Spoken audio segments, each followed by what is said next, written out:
अब करते हैं हम exercise 9.1 class tenth question number 14। Solution क्या है इसका देखते हैं। A 1.2 metre tall girl spot a balloon moving with the wind in a horizontal line at a height of 88.2 metre. ठीक है, एक लड़की ने, ये लड़की का जैसे 1.2 मीटर की इसकी हाइट है। ये मान लिया एक लड़की है, ठीक है। इसकी हाइट यहाँ पे मान लेता हूँ मैं ए बी जो है एक लड़की है, इसकी हाइट 1.2 मीटर है। 1.2 मीटर इसकी हाइट है, ठीक है। उसने एक बलून पकड़ रखा है, ठीक। Horizontal line at a height of 88। Horizontal line पे हाइट कितनी है उसकी, उसके हाथ यहाँ पे उसने ऊपर से पकड़ा हुआ है ना, तो 88 पॉइंट कितना है पूरे का पूरा इसका जो ओरिजेंटल लाइन है यहाँ पे ऐसे करके इसकी पूरा जो वो है कितनी है 88.2 यहाँ से ज़मीन से 88.2 मीटर फ्रॉम द ग्राउंड, है ना। फ्रॉम द ग्राउंड, यहाँ ग्राउंड से 88.2 मीटर ऐसे बलून है, ठीक। अब ये बलून जो है ना उसकी क्या लिखा है, from the ground the angle of elevation of the balloon from I of the girl at any instant is 60 degree. यहाँ पर उसको जो है ना एंगल बन रहा है 60 डिग्री का, ये बन रहा है उसका 60 डिग्री का एंगल, ठीक है। After some time the angle of elevation reduce to 30 degree. अब क्या हो गया, घट गया, कुछ टाइम बाद वो एंगल ऑफ एलिवेशन घट गया। पर इन दोनों की, इसकी और इसकी, ये बलून यहाँ पर ये बलून है और यहाँ पर ये बलून है, तो इनकी हाइट तो सेम ही रहेगी नीचे, है ना। ये कितनी 88.2, ठीक है ना। ये कितनी रहेगी 88.2। यहाँ पर हमने इन लाइनों को मिला दिया, ठीक है। और ये ऐसे, ये 60 था और ये जो नीचे वाला जो छोटा वाला एंगल बना ये बना 30 डिग्री, ठीक।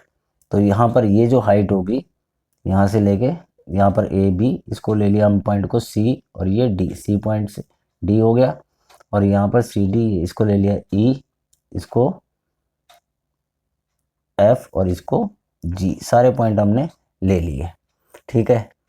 अब देखो क्या है कि 1.2 मीटर और डी, तो ए बी जो है वो बराबर में हो जाएगा डी के, ठीक है। कितना कितना है यहाँ से ए बी और डी दोनों मिला के 1.2 मीटर, ठीक है। अब हमें ई एफ निकालना है, हाइट चाहिए ना हमें, ये वाली ये हाइट चाहिए हमें, ई एफ निकालना है हमें। तो ई एफ के लिए हमें क्या करना पड़ेगा, डी एफ में से अगर हम माइनस करेंगे डी ई को, तो हमारे पास आ जाएगा ई एफ, क्योंकि ये हमें ये ट्रायंगल चाहिए ना, तो इसके लिए हमें ई एफ हाइट चाहिए। तो यहाँ पे डी एफ कितना है हमारा, डी एफ टोटल हमारा है 88.2 मीटर, और डी ई कितना है, डी ये सेम है 1.2, है ना। तो माइनस का 1.2 कर दिया, तो ये आ जाएगा हमारे पास ई एफ, कितना आ जाएगा 88 में से, तो 1.2 माइनस हो गया तो 87 जो है हमारे पास ई एफ आ गया। ई एफ मतलब इसकी आंखों से जो एंगल बन रहा है ये यहाँ से ई एफ हमें ये आ गया। तो यहाँ पर हम इस पॉइंट को भी एक कोई मान लेते हैं जी एच, तो सेम जो है जी एच, और ये दोनों के दोनों इक्वल हैं, तो ये जी एच भी हमारे पास कितना हो जाएगा 87 हो जाएगा, ठीक है। क्यों, क्योंकि देखो एक ट्रायंगल ये बन रहा है हमारा ए ई एफ और दूसरा बन रहा है ए एच जी, तो हमें दो ट्रायंगल लेने पड़ेंगे, ठीक है।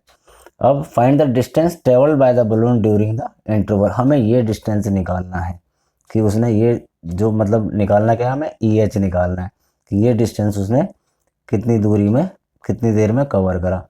हम मान इस ट्रायंगल का ये पूरा का पूरा निकाल लेंगे, तो इसमें ए ई हो जाएगा हमारा, क्या हो जाएगा इन ट्रायंगल। सबसे पहले हम करते हैं in triangle A E F, A E F perpendicular है और बेस है, ठीक है। अब हमारे पास बेस पूरा का पूरा ये नहीं दे रखा, ठीक, तो हमने क्या करा, इस पूरा बेस परपेंडिकुलर अपॉन में बेस, तो ये हो जाएगा हमारा क्या होता है tan theta equal to perpendicular upon में बेस।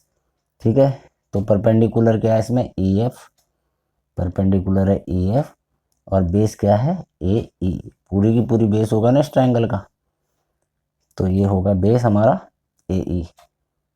ठीक है, तो थीटा एंगल कितना है छोटे वाले ट्रायंगल का, थीटा एंगल है 30 डिग्री और टेन थीटा टेन 30 की वैल्यू कितनी होती है, वो होती है 1/3।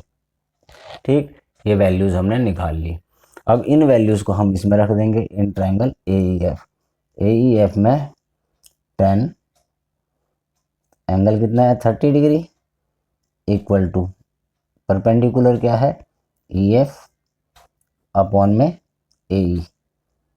टेन 30 डिग्री की वैल्यू क्या होती है 1/3 इक्वल टू ए ई कितना है, यहाँ पर ए ई की वैल्यू रख दो, तो सॉरी ई एफ की वैल्यू कितनी है, ये है हमारी 87, ई एफ हमने निकाली थी ना 87 और ए ई की वैल्यू क्या है यहाँ पर हमें गिवन नहीं है। ए ई यहाँ मल्टीप्लाई हो जाएगा, ये हो जाएगा ए ई इधर मल्टीप्लाई होके ए ई और ये 87 मल्टीप्लाई होके √3, तो ये हमारे पास ए ई आ गया। इसकी पूरी लेंथ आ गई, अगर हम ये वाली लेंथ इसमें से माइनस कर देंगे तो ई एच बच जाएगा जो हमें निकालना है। ठीक है, तो अब हम करेंगे दूसरा ट्रायंगल लेंगे, कौन सा लेंगे, इन ट्रायंगल ये वाला ए एच जी है ना, in triangle A H G. ठीक है, इसमें क्या है हमारे पास एंगल, ये वाला एंगल है 1060 है ना, 1060 डिग्री। क्या होता है परपेंडिकुलर, मतलब परपेंडिकुलर कितना है जी एच, इसी हिसाब से परपेंडिकुलर अपॉन में बेस, परपेंडिकुलर जी एच है, बेस है ए एच है ना, ए एच।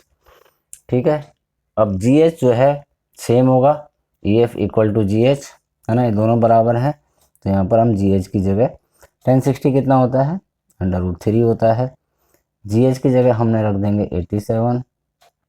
ठीक है, ए एच हमें नहीं दे रखा। ठीक, अब हम क्या करेंगे ए एच को यहाँ मल्टीप्लाई कर देंगे, √3 को यहाँ ले आएंगे, मतलब कैसे √3 ए एच इक्वल टू 87 और ए एच अपनी जगह पे रहेगा, तो ये 87 √3 आ गया ए एच की वैल्यू है ना, ए एच आ गया 87 √3 और ए हमने क्या आ गया था 87, दोनों आ गया। अब देखो हमें क्या चाहिए, हमें चाहिए एच ई। एच ई कैसे निकलेगा, ए ई में से ए एच माइनस कर देंगे है ना, ए ई में से अगर माइनस कर देंगे क्या ए एच, तो क्या निकल के आ जाएगा हमारे पास एच ई या ई एच। ये क्या है ई एच क्या है डिस्टेंस जो बलून ने ट्रेवल करा है ना, तो यहाँ पर यही निकलेगा सीधा। ठीक है, ए क्या है, ए है 87 √3 माइनस ए एच क्या है 87 √3 equal to H E. H E क्या चीज़ है, distance travelled by the balloon है ना, ये √3 कैसे मल्टीप्लाई होगा 87 √3 इंटू √3, ये इससे मल्टीप्लाई होगा माइनस और यहाँ 87। ठीक है, तो यहाँ पर √3 हमारा कॉमन रह गया, यहाँ पे रह गया एच ई।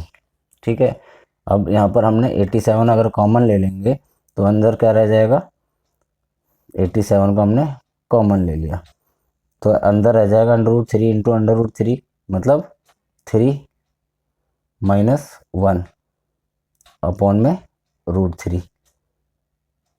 ठीक है, इक्वल टू एच ई।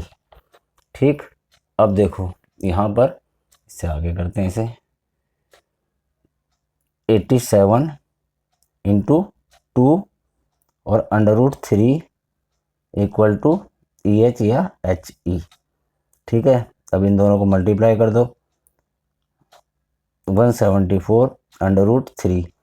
अब इसको रैशनलाइज कर दो √3 अपॉन में √3 इक्वल टू एच ई। ये हो जाएगा 174 √3 अपॉन में ये दोनों मल्टीप्लाई होकर √3 मल्टीप्लाई होकर 3 बन जाता है इक्वल टू एच ई। इससे अगर ये कट रहा है तो काट दो इसे, तो ये हो जाएगा 58√3 इक्वल टू एच ई। ये मतलब क्या हुआ, ये आंसर आया हमारा 58 √3 मीटर एच ई, मतलब डिस्टेंस ट्रेवल्ड बाय। यहाँ पर हम इसका आंसर यहाँ पे लिख सकते हैं, क्या क्या लिखेंगे, डिस्टेंस ट्रेवल्ड बाय बलून कितना, 58 √3। ये हमारा यहाँ पर आंसर हो गया। तो उम्मीद है आपको ये क्वेश्चन समझ में आया होगा।